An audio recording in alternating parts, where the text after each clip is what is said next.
Welcome to Gruber Motor Company. I'm Pete Gruber. I'm Mark Schaffner. Good afternoon to the inaugural Tesla Roadster first generation podcast. And our goal today is going to be to talk about Tesla Roadster issues and focus on that vehicle. We've been doing these podcasts since summer of last year, actually, but they've always been broad EV issues, a lot of Tesla, of course. And what we decided was the Tesla Roadster community really needs some love. So we decided to create one especially for you guys. And we're interested to see how many people join us. And we're here to entertain any questions you may have. As you ask them, they'll pop up on our screen. If you can tell us who you are, of course, where you're from, that's always interesting. And if you'd like to share your Roadster VIN number, that would be of value as well. So getting started here. The first news item that I have is, well, actually a description of what the intent of this podcast was. So for those of you that didn't get the alerts through social media, what we're going to be doing here is the ability to share concerns in these weekly live sessions, which will also include periodic guests that we're going to invite. And the type of people that we're going to think you'll be interested in having join us is the early design engineers to discuss drivetrain issues, current issues with software, supply chain challenges. There are some serious issues with parts these days, and we'd love to get some history and talk to some of the people that were involved. We've got a couple of questions popping up here. One of our regular visitors, Stephen Rose, may I join even if I don't have a Roadster? Absolutely, Stephen, you're more than welcome. He's from YouTube. TikTok, Duke Luke, Florida's in the house. And YouTube, Britch 2929 loves the glasses. So. Yeah, that's fantastic. Good choice. I'm thinking that might be B-Rich 2929 as well. So the additional topics would be, and we'll cover some of those today, Roadster valuation issues. What's happening to Roadster values and what are our predictions? Census counts. How many Roadsters are left? How many are bricked? How many do we have VINs for? We'll talk about a cool census program on our website where you can actually get most of those questions answered by just going there. Threats to survival, existential threats to the Roadster, such as growing parts obsolescence, solutions to that, main battery pack issues, and the impact of Roadster service center consolidations. What I mean by that is you used to be able to take a Roadster to any service center in the world, and nowadays they are trimming and regionalizing, and we'll talk about the impact of that as well. So if any of you have Roadsters that are interested in posing some questions and would like us to go into certain directions, please feel free to send us those questions. You know, and for those of you that, like Stephen Rose, who's joined us even though he doesn't have a Roadster, every once in a while we'll put out some tips and things that we've learned about the Roadsters. A lot of this may be common information for those of you who do have Roadsters and might not be quite as common for those of you who don't. For example, it's 5 years ago that Roadster #1 was launched into space. When Elon Musk did that launch, he said it was only about a 50-50 chance. He really thought that 50% was the best chance that it would get up there, and was a little surprised himself that it actually launched and made its way out into space. That was 5 years ago on February 6th, if you can believe that. You know, YouTube, Bradley Parley, correct, it's VIN 529. I think Elon realized the value of a founder's VIN #1 Roadster, so he kept that. But you know, the reason he sent it was no one was going to give him a $30 million satellite to test one of his Falcon Heavy rockets. So they knew they needed ballast. Well, so instead of getting cinders and anvils or cinder blocks, they decided, and it's probably the most brilliant marketing move in this century, to send a car in outer space, because everyone is still talking about the Roadster in space, the Tesla Roadster in space. Absolutely. You know, if you want to even know where it's at, if you go to whereisroadster.com, they have a tracking website. Yeah. So you can find out, at least mathematically, where that Roadster is supposed to be and where Starman is supposed to be at. We have another question from TikTok on HotDaz22. He's asking how he can franchise the shop. I just answered another one of those earlier this afternoon from Sweden. You know, the difficulty that we have is we have no bandwidth to train, to set up a franchise, or to scale. We are so busy taking care of Tesla Roadsters that there is no extra time at this point. Eventually that may change, but for now, we do not have a franchise program or any training program, official anyway, but we are working on videos, YouTube videos, tutorials, and we will start launching those within the next quarter or so. So anyone that is interested in getting into the EV repair business, especially Tesla, will be able to go through our lengthy video library and get some help like that. By all means. And you know, we've had a few questions in the past as well about how do I get into EVs, how do I get into repairing them, things of that sort. And electrical engineering is kind of the way to do it. Make sure that you have some background in that, or can get some people to work with you who have an electrical engineering background as well. I guess what Mark is saying, that education that you'll get from Universal Technical Institute or Mechanics International or whatever is not going to be relevant going into this disruption. That's exactly right. There's an awful lot that you're going to need to learn that a basic mechanics school just isn't going to give you. Mm-hmm. We have a YouTube question, Brad Parley, who's, by the way, one of our Roadster customers. Question is, does slow charging really help prolong the battery pack life? The easiest way to answer that is constant supercharging, which is a fast DC charge, does decline the battery pack. And what we've been recommending now for the last couple of years or so is to do a slow 120 volt charge, leaving the yellow charge cable plugged in your Roadster. It will decide when it needs a charge. We have a newsletter that we just generated a couple of weeks ago that talk about all these issues and the downsides of the other charging methods like storage charging, which we do not recommend. If you want to get more information on the best charging methods for your Roadster, go to our website to newsletters, and the latest one there is Tesla Roadster charging. We know that heat kills batteries, and the high voltage and high amperage charging generates a lot of heat. Mm-hmm. The other thing you want to do is keep an eye on your coolant level, because if it starts to get low and overheats the battery, it can cause some damage. We've had Roadsters that have come in that had burned up DC to DC converters because they were overheating, and also battery problems because of temperature extremes. Mm-hmm. Pete, yes. Real quick, I was going to pull up some images just so people can get an idea of the Roadsters on it from our gallery. Mm-hmm. Let me pull that up real quick for you. Sure, let's do that. I just picked this one.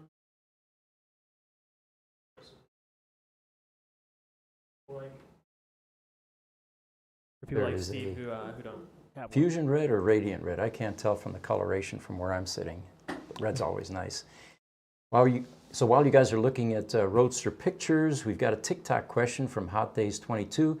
And extremely cold weather is also bad for lithium-ion cells. That's why they have thermal management. Mm-hmm. And you'll find that in extremely cold weather, your range goes away or goes down because it's actually warming and keeping the battery at a certain temperature. So one of the things I wanted to cover in this first Roadster podcast session is to clear up some of the myths regarding Tesla Roadsters. And one of them is a concern about the continued support for Tesla Roadsters.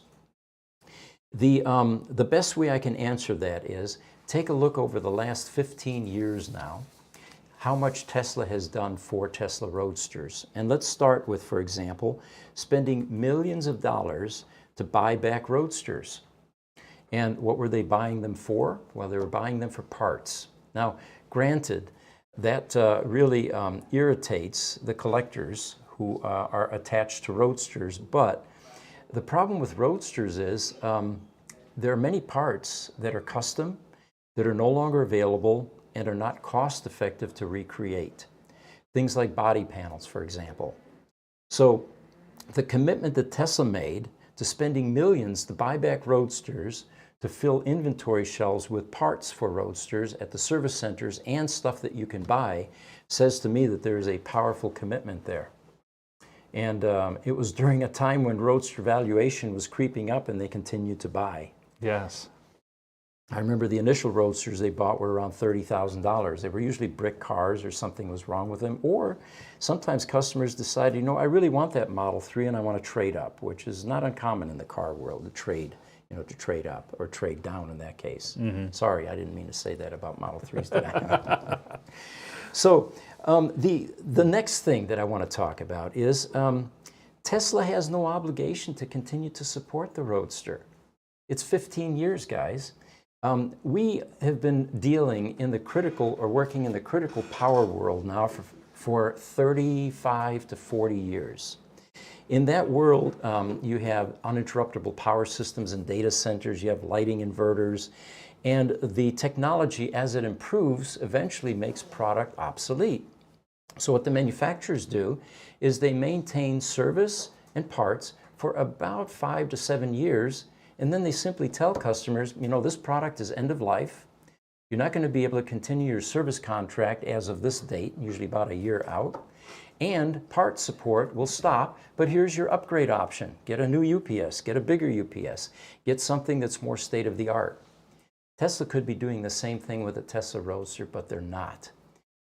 They are making the 3.0 battery packs or the replacement battery pack. And we've put numbers to this because we would love to be able to make them as well. We can't reach the price points necessary. I assure you that at $30,000, these things are being sold under cost. So that again is a powerful commitment by Tesla. Now granted, they're not creating a full production line, cranking out, you know, hundreds of these every month, but they have kept up with the demand to the point where most brick Roadsters now are able to get a battery pack to continue to drive. So again, kudos to Tesla for continuing to provide support for the Tesla Roadster. Now, the other parts, they outsource certain parts procurement. We're the beneficiary of some of that, and there are usually high minimum order quantities for certain parts. Two that ran through us, for example, is the Tesla Roadster condenser assembly that sits in the front of the car. You can't order 10 of those, and that's all that Tesla really needed. So they are willing to meet the high MOQs to buy parts like this to keep things on the shelf. The fan assemblies is another one. So again, a strong commitment to continuing to support Roadster. And then finally, releasing documentation. Over the last couple of years or so, Tesla has been releasing technical documentation, wiring diagrams, schematics, and user manuals, and not just for the Roadster. They've provided the toolbox subscription for companies that essentially compete with them, repairing the later platform cars. So I guess what I'm saying is I'm pretty impressed with Tesla's continued commitment to keep the cars alive, and you know, they deserve some credit for that. There's some pictures, by the way, if you guys want to throw those up. That fan assembly that has the metal plate on it, a lot of these Roadster parts are no longer in production, so they outsourced this fan assembly to us, and what we ended up doing was, it should say fan assembly with, there you go, all right. The fan is available, that's a Spall fan combination, but the metal plate was not. So they bought these plates from us, we actually bought the fans separately, and our production group assembled these and sold them to Tesla to recreate this part, basically. There's another picture that shows the number of fans that we sent out to them, and although the picture only shows one pallet full of fans, there were actually two. You know, and while that picture is coming up, is it not right that you, when an auto manufacturer doesn't make a certain number of autos, and I'm sorry, I don't know what that number is right offhand, they're not obligated legally to support that automobile for the 20 years for parts that the larger auto manufacturers or even Tesla with their larger volume autos have to support. Correct. And we researched that when we did a video a couple of years ago. What is a auto manufacturer's obligation? It was nowhere near 20 years. It was like 7 years. Oh, okay, okay. And they're well beyond that. They're more than double that. It looks like we've got some questions coming in. YouTube, Scott Mitchell. How long do you think Tesla will be able to support the first generation Model S, 2012 through 2013? Well, there's an interesting thing that happens, Scott, in the auto world, and it has to do with the volume of vehicles. The problem that we have with Roadsters is with only 1,700 or so left, no one in the independent space like us in aftermarket is willing to make the upfront financial investments to continue to create parts. It's just not cost effective. We'll never see the return on investment. With the Model S, hundreds of thousands of them, there are going to be legions of aftermarket vendors that will jump in and provide parts if Tesla were to ever suspend any parts for that car. So there's no concern about the later platform cars. It's the low volume car like the Roadster that's really at risk. Right, even the Generation 1 Model S, if I am thinking correctly, it's not a completely unique car. From the 2014 down up to 2016, there's a lot of similarities between the two, so there's going to be a lot of interchangeability of parts between them. And the level of customization also plays into that. Like Intiva, for example, makes the window regulators, but they also make them for a host of other car manufacturers. Right. So those parts will be available.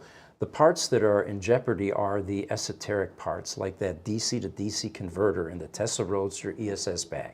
They're never going to make that again. It's a trapezoidal shape. It's got cooling jackets. It's got potting inside where to repair it you have to do an archaeological dig, which, by the way, reinforces the fact it was never meant to be repaired.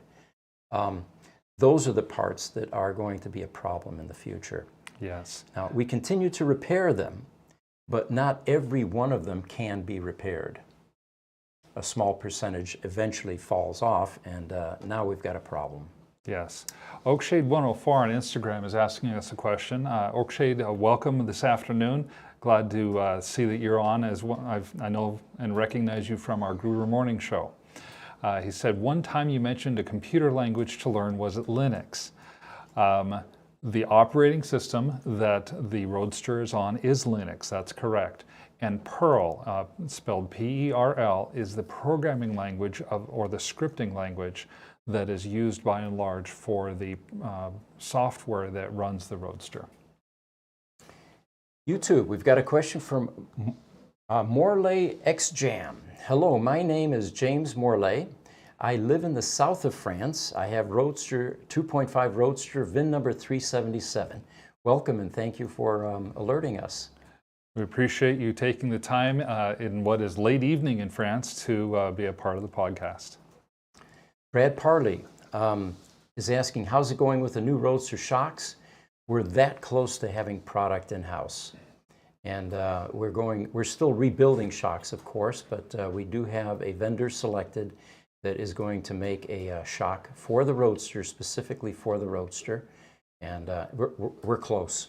Why don't you tell us a little bit more about those Roadster shocks? What is exactly the problem that we're having to solve in this case? It gets back to limited production. Back in the day when Bilstein was making Roadster shocks, they satisfied the contract for however many Tesla was going to buy. Mm-hmm. And then because it went dormant, it was not an off-the-shelf product anymore.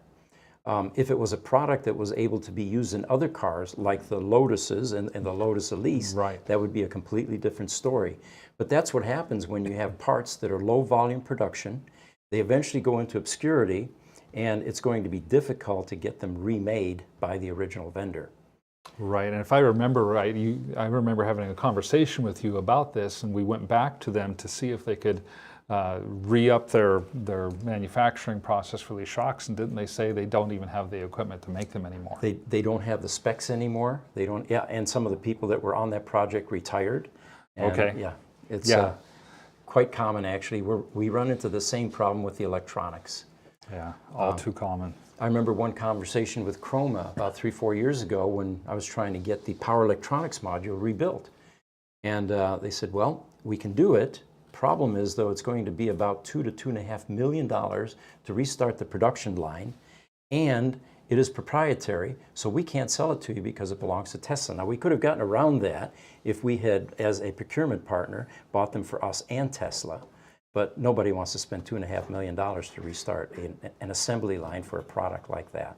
Yeah, I mean, then you end up with PEMs that are $100,000 a piece or something like that. Right, and the cars are worth about that at this point. Right. So I guess we threw up some pictures up there of the parts that we end up recreating. Some of the parts that we recreate, we do with 3D printing. A perfect example of that is inside the power electronics module. There are two insulating blocks, one for the motor mount or for the motor connection, and one for the DC input.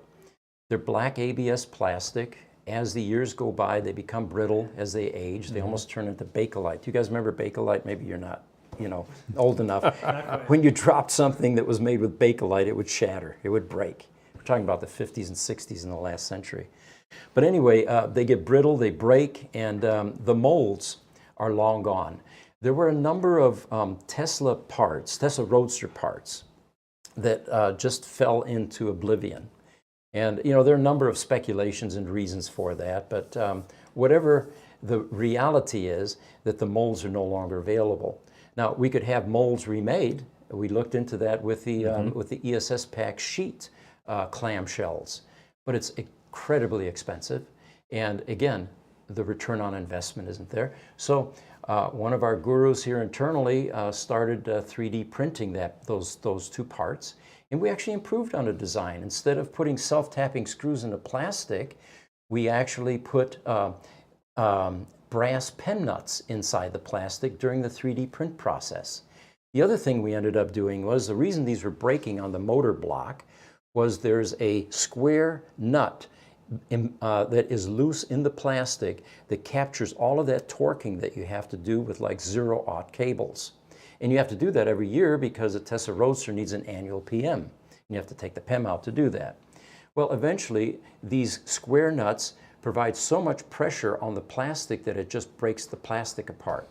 So what we ended up doing was we 3D print the insulating portion, but we leave where those square nuts blank, and then we press pen nuts into the metal bus bars behind that plastic piece, so all of the torque pressure is going into the metal rather than into the plastic. So there are some improvements as we make these engineering changes. Instagram, Oakshade104 says, thank you for the answer. And Chuck Longolis from Facebook tells us that this is all very interesting. Thanks for sharing. Welcome this afternoon, Chuck. You are also welcome. It's our privilege to be able to share this. So we have Mark Webb Johnson from YouTube. First of all, I want to introduce Mark. There are some godfathers in the Roadster community that did an enormous amount of, or made an enormous amount of contributions, and Mark Webb Johnson is one of those. He is the godfather and the inventor, him and his team, of the OVMS system that replaced the 2G connection to your Roadster and now allows you to reconnect to the Roadster and get telemetry from the car. His question is, the ESS pack, the first generation, failing cells bring down the brick, then the car can't charge or drive. Is there any news on sheet level replacement availability and any way of addressing the matching CAC problem? The failing cell problem we find is usually an aberration, and after a repair, and we find the cell, neutralize it, and take it out of circuit. It's usually just one cell that's causing the problem, and the cars go back to driving for years after that repair. Now, we all know that these cars are 15 years old, some of them, and we're all waiting for the end of life for the first generation Roadster ESS battery packs, which has not quite occurred yet in the legacy packs from 2008 onward through 2011 or 2012. So the part of the question about are there sheets available? No, Tesla is not selling sheets. And it wouldn't work anyway because the cells that they're using now for the new 3.0 packs are not going to be backward compatible into the legacy Roadster battery packs. And any way of addressing the matching CAC problem, you know, we've been doing that by just manually trying to match sheets when we replace them. We don't have to replace that many sheets with the Roadsters that we repair because we've perfected that method of isolating the defective cell.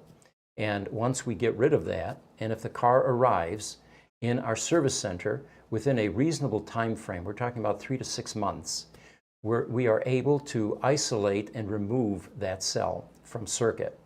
So we don't do a lot of sheet replacements. So the CAC issue has not been a problem for us.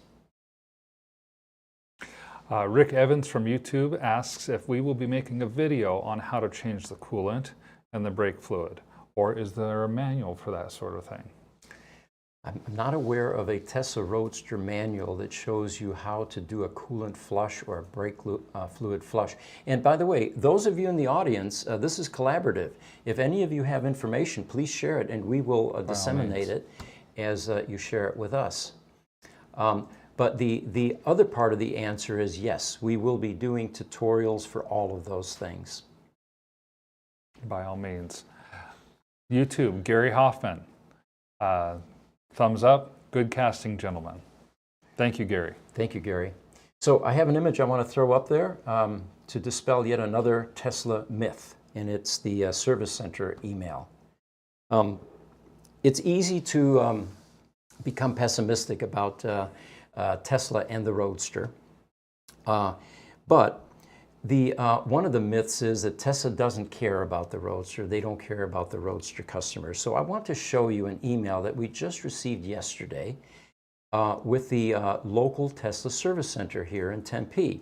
I'm assuming this is it? That's it, yes. And anyway, what we're doing here is we've got a collaborative effort that is going on with the Tesla service centers. And we send them cars at times.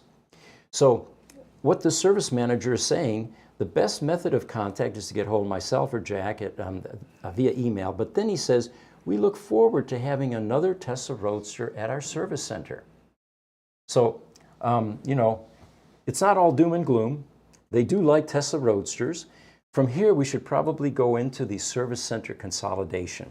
By all means. And what that's all about. I had a customer a couple of months ago that said, you know, I used to drive 15 miles to my service center, and now I've got to drive 230 miles, and I don't like it.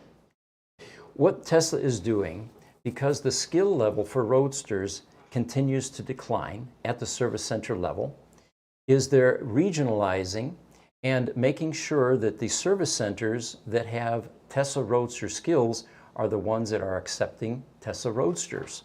And that may not be 15 miles from your house. The other part of that is, why would you want to take your Roadster to a service center that doesn't have the skills?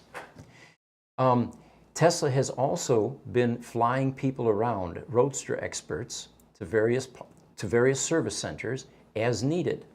So again, the support continues, and the regionalizing effort is an attempt to make sure that when your car gets there, there are going to be knowledgeable people that are there to repair that car.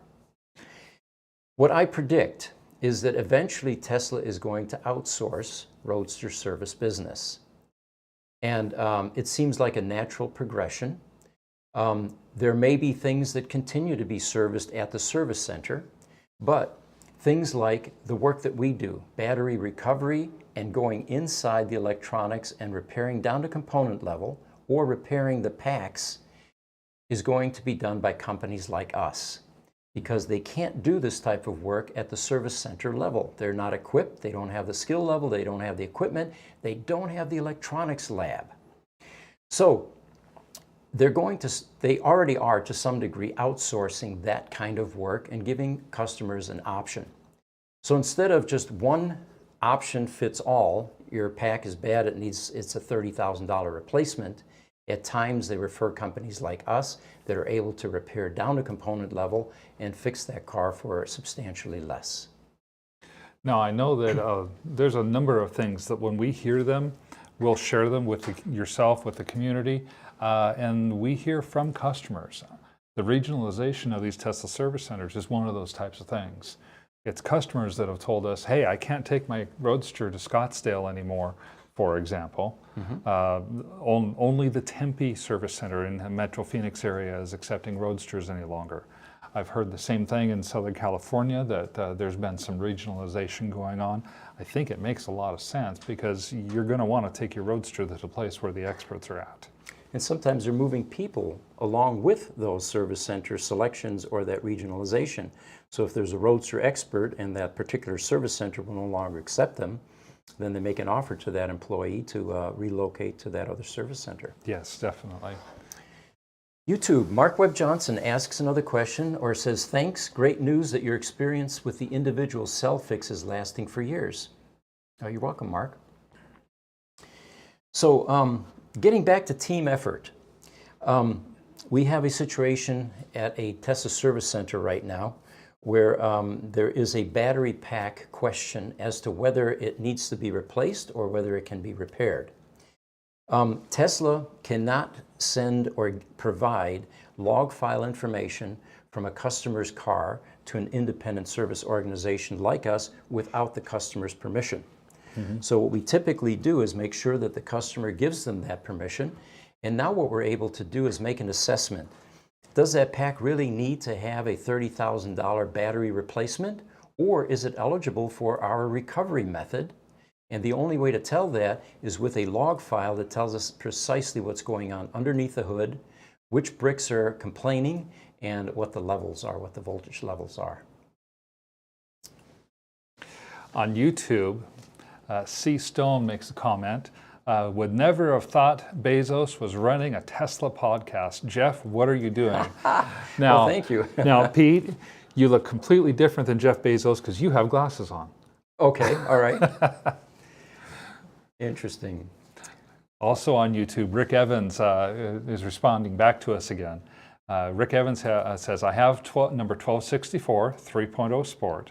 I'm 250 miles east of Vancouver, BC in Canada. That's the closest service location. So I may want to do some minor items myself or locally, hence the question. Okay. And you know, I would suggest start with our newsletters on our website. That's a great repository. Also, if you email us, we have tech tips that we provide to an email list. In fact, can we bring up some of those tech tips, and I'll give you a sample of what those are. Bring those up. I was also going to say, does Tesla Tap do any of that, or does he just do the other platforms? He does other platforms, yeah. This is very Roadster specific for these tech tips. And what we do is, as we find engineering issues, technical issues, aging issues, we share them with not only Tesla, but with the community that has signed up for these tech tips.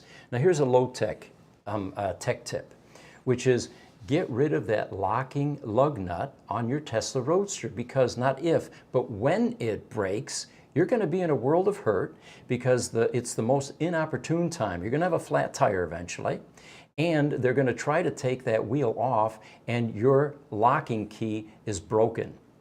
And the way that they break is age or overzealous tire people that put impact wrenches on those and destroy that little locking or that key portion. So the best thing to do is retire them, buy a set of 20 lug nuts. We have them on our e-store. You can get them anywhere basically. They're, I think, 10 millimeter Torx, and replace them for a safe measure. If it's a collector car, put that key in the trunk somewhere in case somebody wants originality. But in the meantime, get yourself a new Torx tool, which we also sell, and those lug nuts. We also have, if we can keep that up a second, when it breaks, getting those keys is extremely difficult. Not impossible, but you're going to go through a serious search. We have a library of keys that are available to the Roadster community free of charge.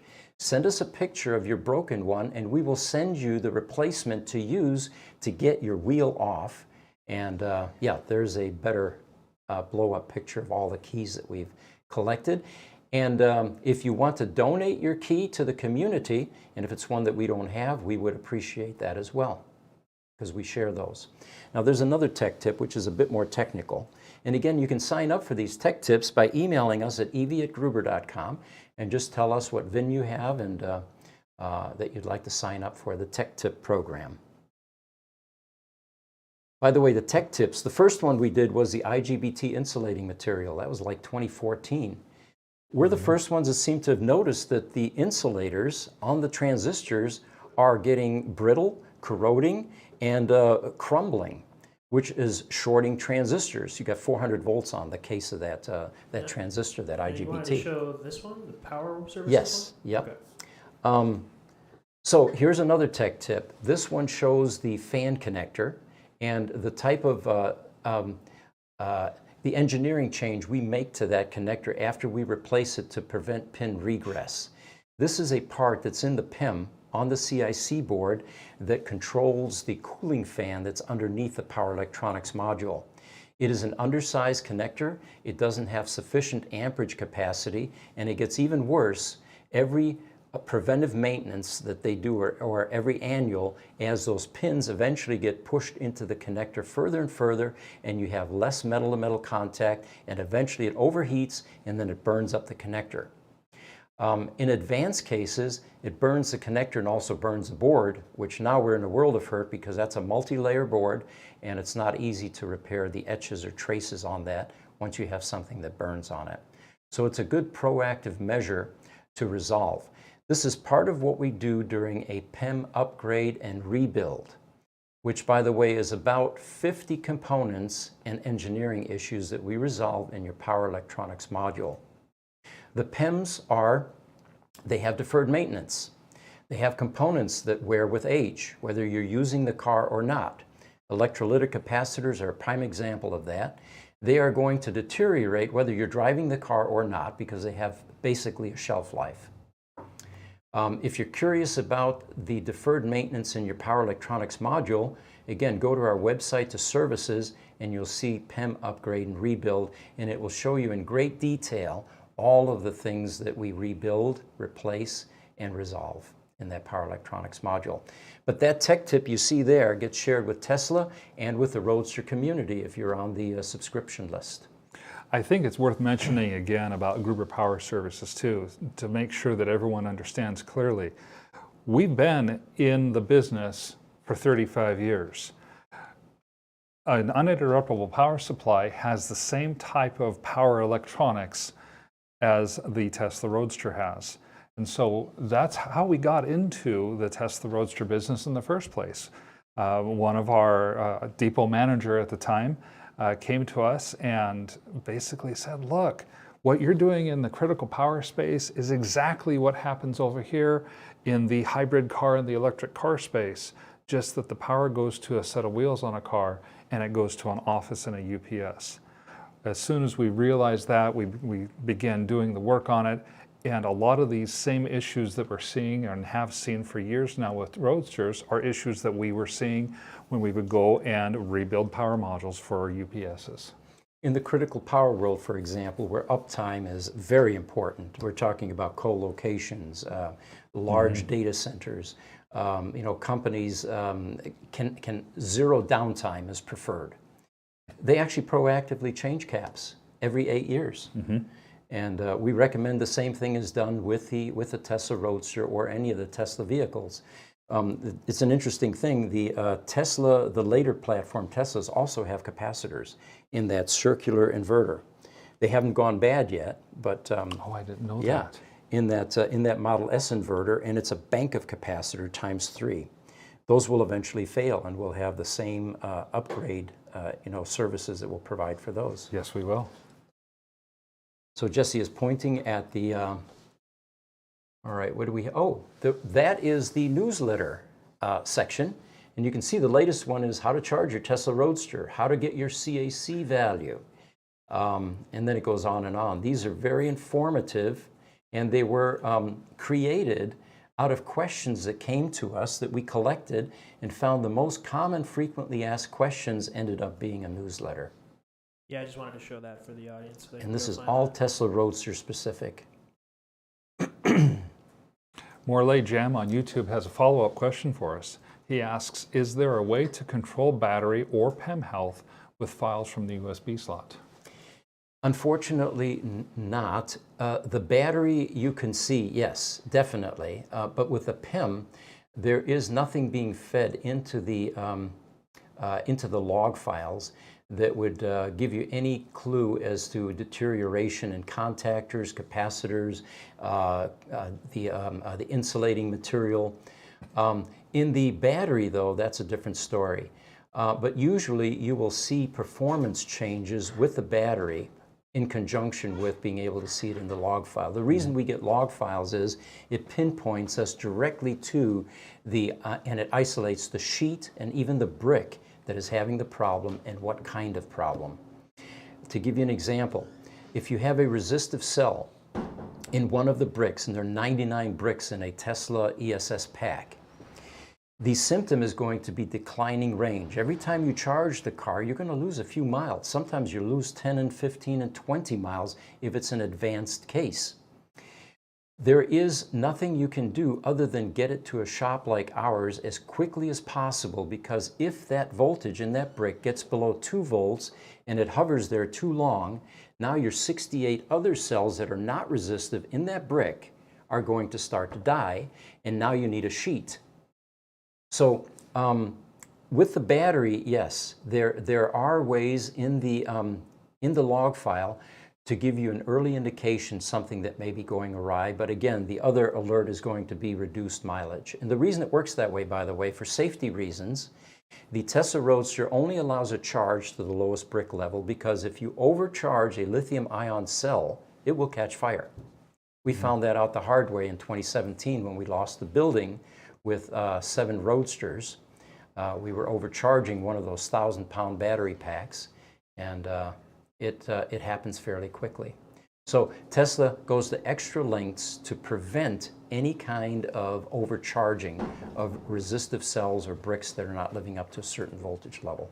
Now, I do know as well that when it comes to PEM repairs, if there's a question or an issue with the PEM, here in the United States, we like our people to send their cars to us. That's the best way.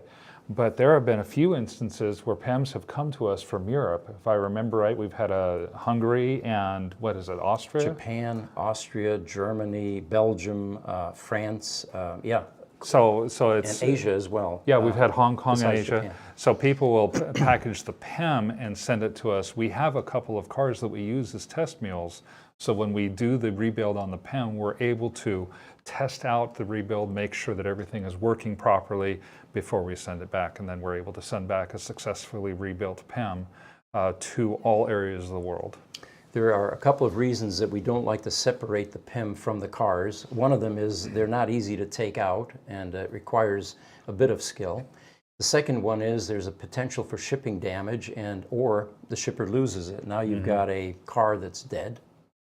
And we like a system approach when we finish a PEM to do burn-in and a lengthy quality control to make sure that everything is functioning properly.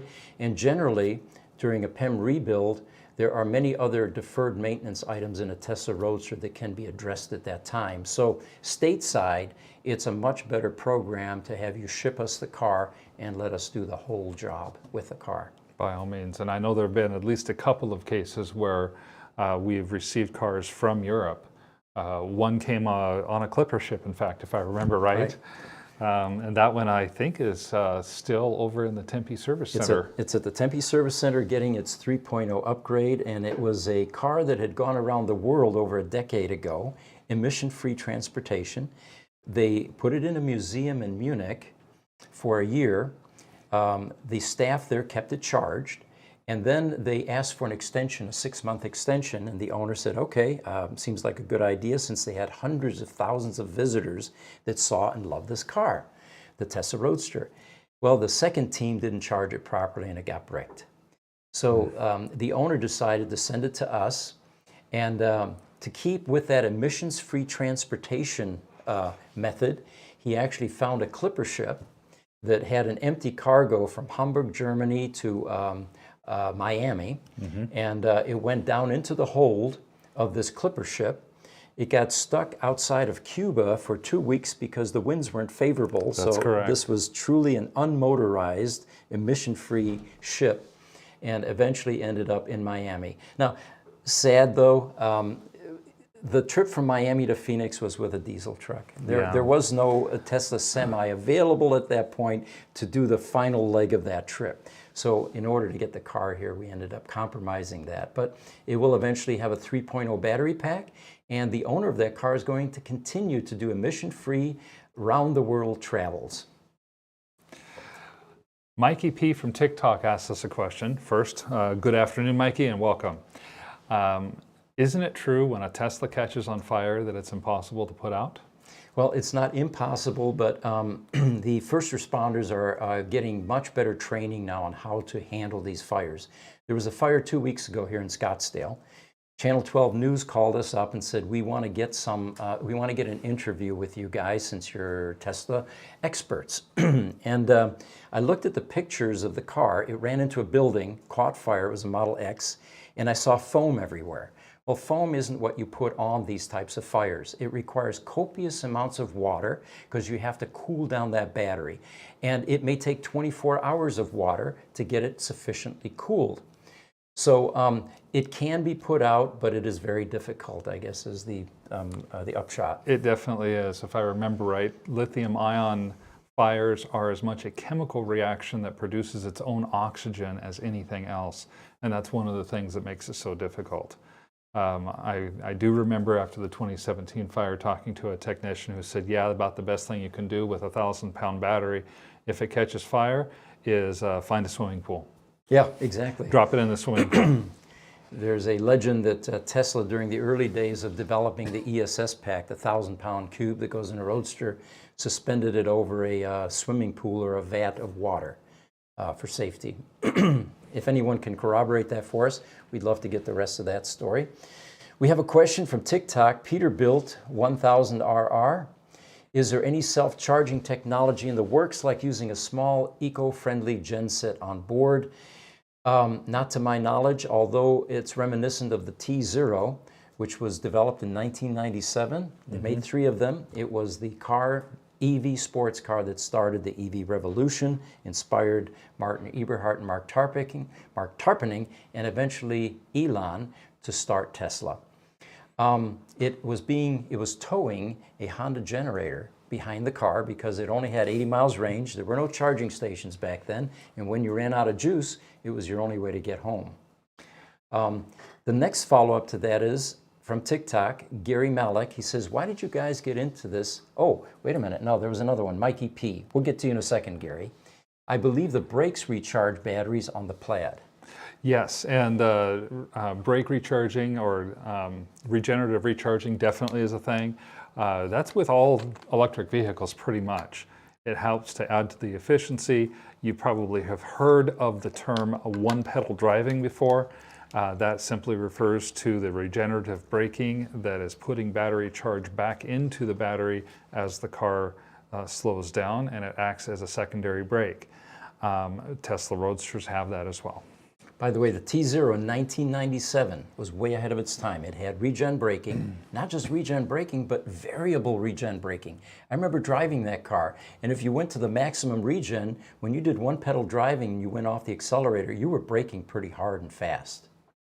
Isn't the T0 the one that ended up going up to Pikes Peak and having some issues up there? Can you tell us about that a little bit? That was a good story too. I got that from the previous owner of this T0. They apparently wanted to do a Pikes Peak run. Now, okay, bear in mind, this is 1997 time frame, fairly early.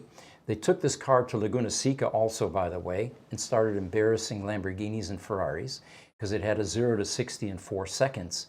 And that's what prompted Mark and eventually Elon to go see AC Propulsion to figure out what's this car all about, you know? But anyway, up to Pikes Peak, that's an achievement, right? It's kind of like Germany, Nürburgring, you know? So they drive this T0 all the way up the mountain, right, to a ranger station up on top. And they were pretty proud of themselves. I don't know if they broke any records and all that. And then they were ready to go back down the mountain. And it occurred to them suddenly, oh my God, we've got lead acid batteries in here, 28 of them, Optima 12-volt spiral wounds. We've got regen braking that we can't turn off. and we're going to boil those batteries on the way down because of all of the back feed of DC voltage into those batteries.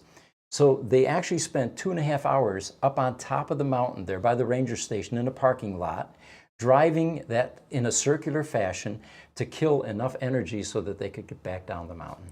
That's funny. That is funny. TikTok, Gary Malik, he asks us, why did we get into this, and does Elon recognize us? The short story is I bought a Tesla Roadster in 2014 after owning a Prius, which wasn't very exciting, but that Roadster was. And for a year I drove it without realizing that we've been in the Tesla repair business all along because our critical power work is identical to the tech that's in that Roadster.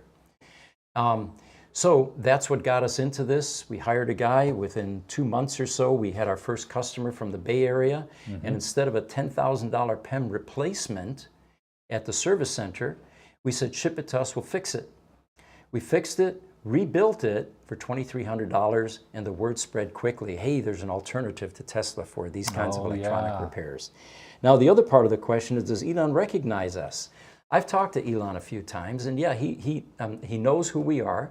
Tesla knows who we are, and we have a very good partnership with them. It's highly collaborative. They haven't stood up at the Investor Day meeting yet and said, you know, Gruber, that tiny little company, is a great partner of ours, but that will happen eventually, we think anyway. But yes, they do recognize us, and one of the reasons they do is we believe in pay it forward. Everything that we discover, that we tech tips, for example, we share with Tesla. We provide support to them whenever we can, and the end result is the customer gets a better level of service. We provide census data to them as well. Oh, the census data, we were going to get into that. All right.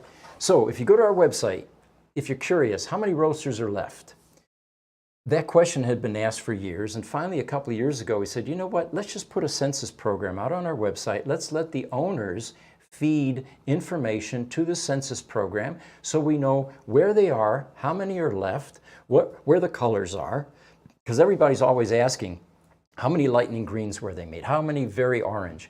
There's a search field on the census program, and if you want to see how many British Racing Green Roadsters there are, this will actually tell you because it sorts them by British Racing Green. It also tells you whether the car is running or not. And if you find inaccuracies, which there will be duplicates, we ask the community, help us make it accurate. This is your census program, and we update as soon as we get information from you. Now, the interesting thing about this is no one really knew how many Roadsters are left on the planet.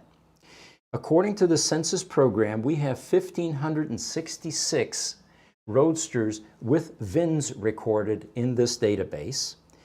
We have accounted for Roadsters without VINs 565.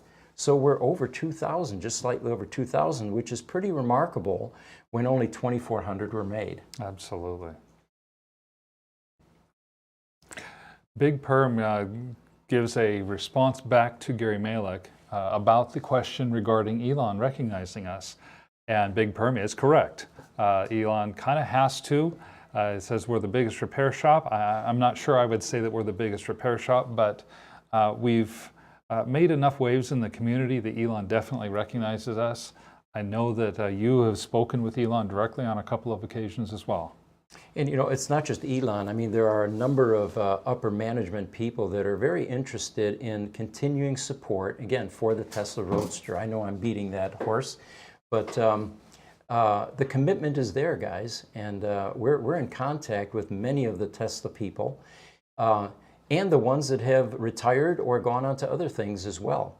There's a thing that we find within Tesla, and even Lotus for that matter, there's a certain nostalgia regarding the Roadster.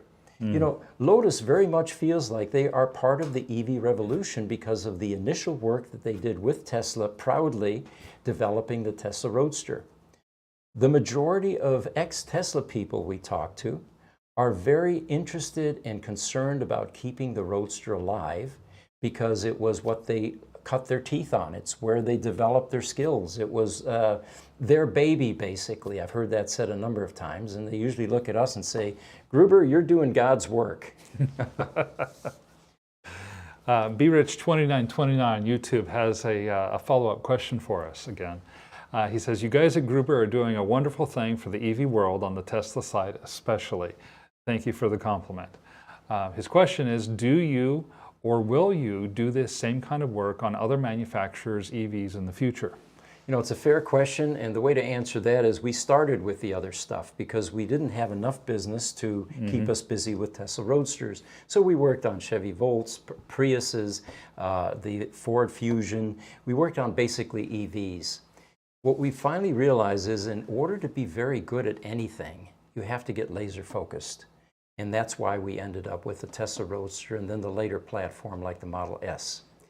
At this point, we don't have enough bandwidth to go into the other types of vehicles, although I predict that within the near future, there will be other manufacturers, OEMs, that will come to us because they need to outsource. Once their production lines kick into high gear, they're not going to be able to build their service delivery systems quickly enough, and they're going to need to outsource to keep their cars running and their customers happy. By all means, especially some of the newer manufacturers that are not part of the traditional manufacturing. You know, Volvo or Audi or Ford, they're traditional automakers. They have a large service infrastructure already. People such as Electromechanica with their Solo or Rivian, they don't have quite the service infrastructure yet. Lucid. Lucid is the same way. And they're following Elon's model. They're not going to go through dealerships. They're going to attempt to develop their own service network and sell direct. By all means. So we expect those companies to come to us eventually because where else are they going to go? They're not going to go to Paul's Auto Shop down the road because they have no idea how to work on an EV. Yes. David Yunte on TikTok, I hope I pronounced your last name right, David, has a question that we may end up answering more completely tomorrow, but I'll mention it here today as well. Will Tesla share its superchargers with its competition? And if so, will they need a booking system? You know, what we have been predicting ever since Tesla began building chargers is that this is a terrific way to monetize their infrastructure. And the simple question is, why not share it? Especially if you have enough capacity to allow other people to use it and you can generate revenue from it.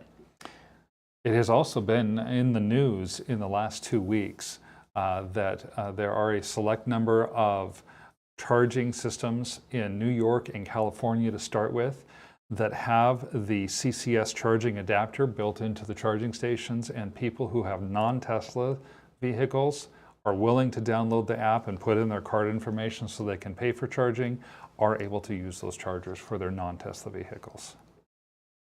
Gary Malik with TikTok asks, how do you feel about NIO interchanging batteries? Had issues with Tesla and service. Well, there's a great video with one of the influencers that we're familiar with. It is, help me here, guys. Battery changing? Yeah, remember the Norway battery swap? Kyle Connor, there you go. With, he did a video in Norway of a actual NIO battery interchange taking place. And it was cumbersome, lengthy. It looked like an engineering nightmare, taking a 1,000-pound battery pack with hydraulics and moving it around. It was outside, it was wintertime there, you know, this is Norway. And right next to it were some charging stations, and it occurred to me, why didn't they simply take that 20 minutes and charge there instead of the 10 minutes with this battery swap thing? I don't know if it's going to be a viable technology going forward because charging is getting faster, better, and eventually the whole notion of plugging something in to get it charged is going to go away once inductive coupling takes over, and or like Aptera, solar on top of your car that actually charges it with much higher density photovoltaics that can give you a better charge. The technology is improving exponentially, so I think that whole concept will eventually go the way of the 8-track. Real quick, guys, we are at 1 hour. Okay. Well, it sounds like we've just got a couple more questions and comments from Gary then, and then we'll get ready to wrap this up. Gary does ask us if we know Rich Rebuilds.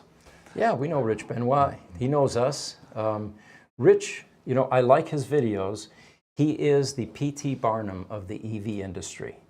There is no That's a doubt good about way it. to He is describe very it. gifted. He is a phenomenal promoter.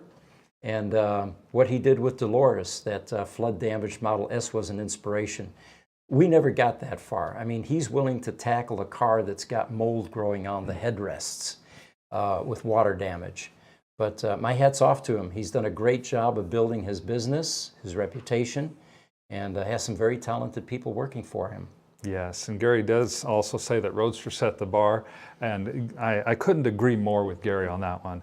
You know, the Tesla Roadster proves something, and to me, it probably helped start the EV revolution. Before the Roadster, there were electric vehicles. They were almost novelty. You think of the Chevy EV1, for example. The Roadster was a great sports car that had an electric powertrain. Mm-hmm. It wasn't all about the electric and a substandard car. It was a fantastic car and still is today. That's why there are so many people that are so enthusiastic about it. And I think that the Roadster itself is what proved to the world that electric vehicles could be viable. Mm-hmm. And it is a true sports car, a two-seater convertible. You know, Corvette coming out with this eventual EV with a four-door configuration, and God forbid, an SUV version later on. It's the wrong direction for a sports car. You know, you have a clear distinction between trucks, sedans, and sports cars, in my mind anyway. Well, I'll never call a Mach-E a true Mustang. Yeah, yeah. All right, Berm Spots from Instagram. Shout out to Mr. Gruber and the whole team. Well, thank you, Berm Spots. We appreciate it. You know, those of you that didn't get a chance to ask questions, we're going to be doing this every Wednesday at 4 p.m. Mountain Standard Time.